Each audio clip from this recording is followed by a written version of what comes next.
Hi guys, I hope you're doing well. Welcome back to my channel. So for today's video, I'm going to be filming a quick update on how my no spend year is going so far now that I've completed my first month. If you're new here, thank you so much for clicking on this video. My name is Barbie and I'm a first time mum to a 7-month little boy called Kian, and I film videos on all sorts from motherhood to money saving, and I would love for you to join me and subscribe down below.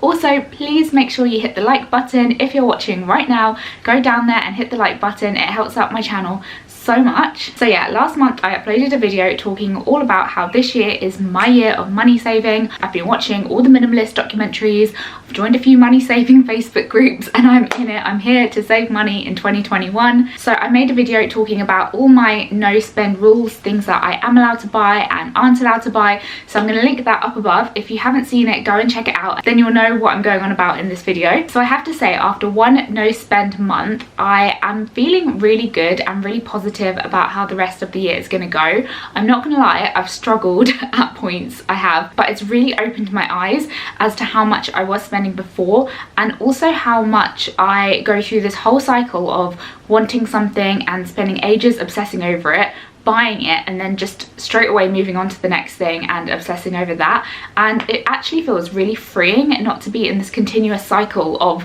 wanting and buying and wanting and buying. And as I said in my last video, I do get quite stressed out when I've got loads of stuff. We live in quite a small space, so it's been really nice actually getting rid of things as well. At the start of the month, both Tony and I spent some time going through our belongings and just putting anything that we don't have a use for on Facebook Marketplace. We actually made so much money doing that. We sold all our old laptops and my old camera and just, yeah, loads of stuff that had been sitting in the house for ages.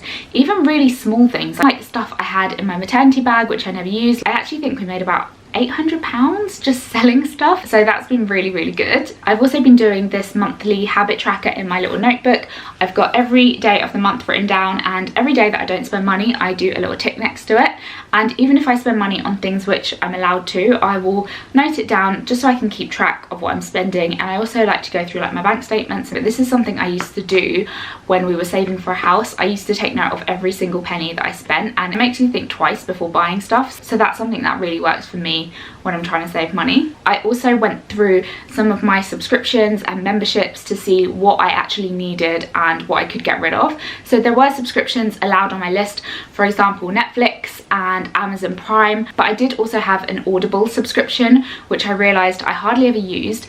And after a bit of investigating, I realised that you can actually pause your Audible membership for 3 months. So I did that, and I also found out that you can actually return books that you haven't listened to. So I had a load of books which I kind of started but hadn't finished, and I returned all of them, and I've purchased some new ones and I've been listening to them on my walks. So I'm going to see how much I'm using it in the next 3 months and see if at that point I want to pause or continue with my subscription. I thought that was brilliant. It was something that I didn't know you could do, and I would have just like carried on paying for another 3 months of Audible if I hadn't done that. I also had a membership to a local mummy and baby group. I think I was paying like £50 a month for that when it wasn't lockdown, and that would give me like 4 or 5 class credits a month. But because of lockdown, everyone's been downgraded to £20 a month memberships, and that's all like online classes, baby classes, exercise classes.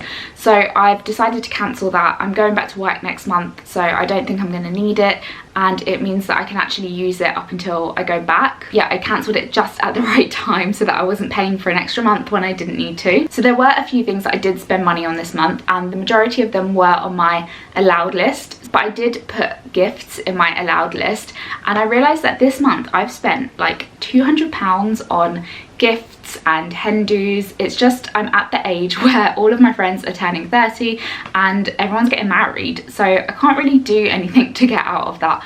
But I'm hoping that not every month is going to be this expensive, especially like now that I'm on maternity leave. I'm only getting about £750 a month, so yeah, that is a big chunk of it going on to gifts and things. Obviously we spent money on food and groceries. That was very much in my allowed list.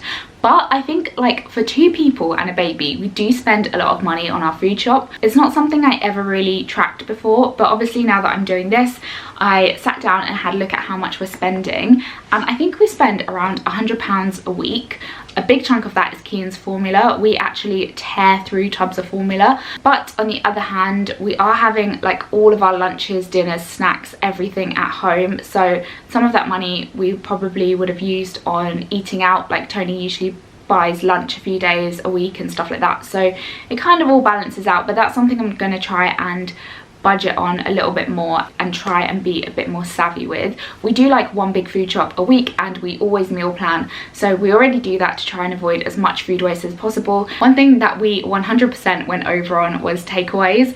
I know this is so bad because you literally are eating away your money. It just goes on nothing, and it's quite a lot of money, but like it's so hard not getting takeaways. I didn't realise how often we were getting them. So on my list I wrote down that we are allowed 2 takeaways a month, but this month we got 4 takeaways, which isn't great at all. But I think I'm gonna give myself a bit of leeway with the takeaway situation. I don't want to go any more than 4 a month because that is excessive.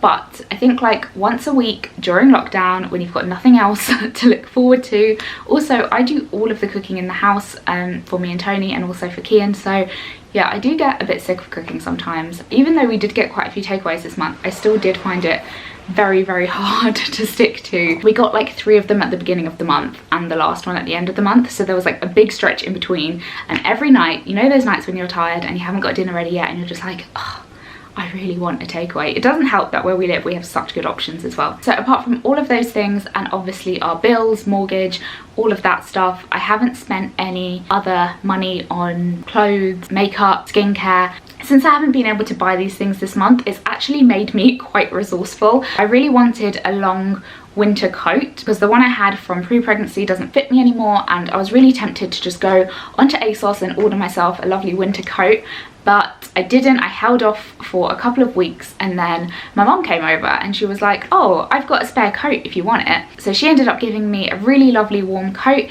She also gave me a pair of gloves. I really wanted a ring light for YouTube, but then my dad was like, oh, I've got a light in my shed that you can use. He also gave me an extension lead for it. So yeah, it just turns out that if you ask, I know that sounds so bad, if you run to your parents, they'll get it for you. What I mean is, like, if you ask around, you might have like friends or neighbors or parents who might have stuff lying around in their house which you can use, and it means that you're not buying stuff and it going to landfill, and you're actually using stuff that is probably just sitting in someone else's house. So that's been really good. It's taught me that if I want something, I should just kind of sit on it, think about it, see where else I can get it from, rather than just going and running straight to the shops or buying it on Amazon Prime or ASOS next day delivery. Stuff for my baby was on my allowed list, but I did say that I want to be really like mindful about what we are buying and making sure that we actually need it. And there were a few things we needed this month. We needed to buy him teething gel, so we bought that. We needed to buy obviously like nappies formula. He's now rolling around everywhere and his little jungle gym is just too small for him, so we did get him a nice big foam play mat to go over our living room floor. We also bought him a new bath seat. I was hoping to keep him in his little snuggle bath for as long as possible, but he is just so active now. So we did buy him a new little seat, so now he can sit in the bath.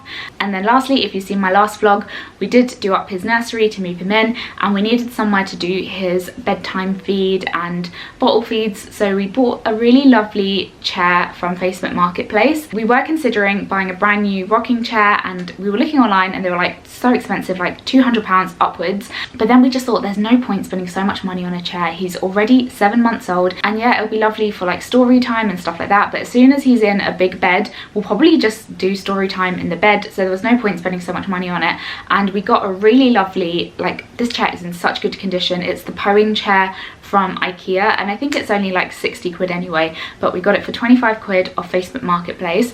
And then that same day we also sold like £15 worth of stuff on Facebook Marketplace. So all in all, and that day I'm gonna say we got it for like £10. It's the comfiest chair ever. Me and Kian had a nap on it this morning and it was just lovely, so I'm so pleased with that as well. And yeah, I feel really good. I feel like I get such a kick out of saving money more than I do from spending money at the moment. So lockdown helps so much. We don't have the temptation to go out and buy new clothes, so while we are here sitting at home, I'm going to use this time to save as much money as possible. So yeah, that is how my no spend year is going so far. Fingers crossed I can keep it up and feel this positive about it, because yeah, there has been times when it's been hard and I've just really wanted to do a bit of retail therapy. I'm so glad that I'm not wasting money on clothes and makeup and skincare and just, you know, stuff for the house, stuff I don't need, because obviously I'm on maternity pay and I think it will be really stressful knowing that I've just spent a load of money that I can't afford. So yeah, I'm really pleased that I'm doing this no spend year. I think it's a really good mindset to hopefully get myself into and take forward into the rest of the year.